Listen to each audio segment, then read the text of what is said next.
Saizi. Salama. Naomba nipatie chips na mishikaki minne tu. Chips?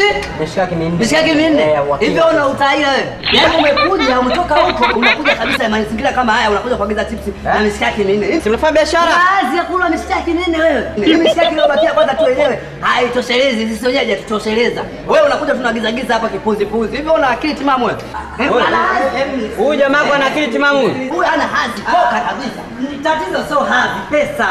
Huyu anaweza kala sehemu yoyote. Tatizo si pesa tu. Wewe unachoongea nini? Wewe mwenda simu wewe. Wewe ndio mwenda simu mjinga wewe. Unakula kwa langu hapa. Toka hapo ondoka wewe. Mjinga bana sikia. Hakuna mishikaki hamna. Hii mishikaki yote. Wewe mwenzako chako hiyo. Utaila tena ni utaila. Bosi mwenyewe yule pale, yule bosi yule pale kalelewa na bibi yangu wa zamani alikufaga. Kwa hiyo sina tatizo. Toka wewe nimekwambia. Sisi mtakula wenyewe pumbavu. Subiri kaza. Wewe hata akili yako. Mimi usiupe mishikaki utakula akili yako. Nenda toka nenda wewe. Nenda. Unitolee mimi hela pumbavu wewe. Wewe hizo chips zenu mtakula wenyewe hapa. Kwanza michafu mtakula wenyewe kwanza pumbavu. Mnakaa kukula amfanye biashara nyinyi. Ndio maana zimejazana hizo pumbavu wewe. Kione kilivyo hiki. Pumbavu wewe nenda huko. Watu wajinga kama hawa au sio?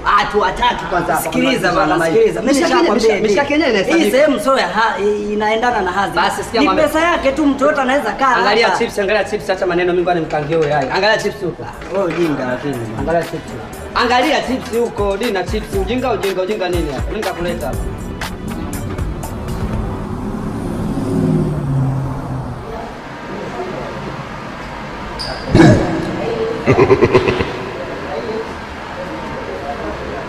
Salama boss.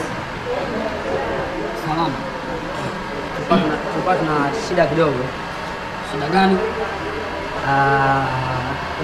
Kikubwa tuleta hapa tulikuwa tumepata mshahara. Mshahara? Hivi nyie ujue juzi kati hapo mmeharibu sana ise. Mnaniibia tu. Mmekula chipsi, mmekula mishikaki, hela sioni. Juzi kati tena mmeharibu, mmepeleka wapi sijui kuku zangu zile. Kuku 20 mmeharibu, mmetia hasara. Hasa kwa taarifa yenu, mnataka kazi, siwalipi mshahara wenu. Na wakata, mmefanya hasara nyingi sana ise. Kama unataka kuendelea na kazi, endelea na kazi ila mshahara huu upate.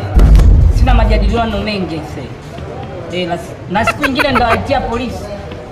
Navaa mashati makubwa nadhani mtanisumbua.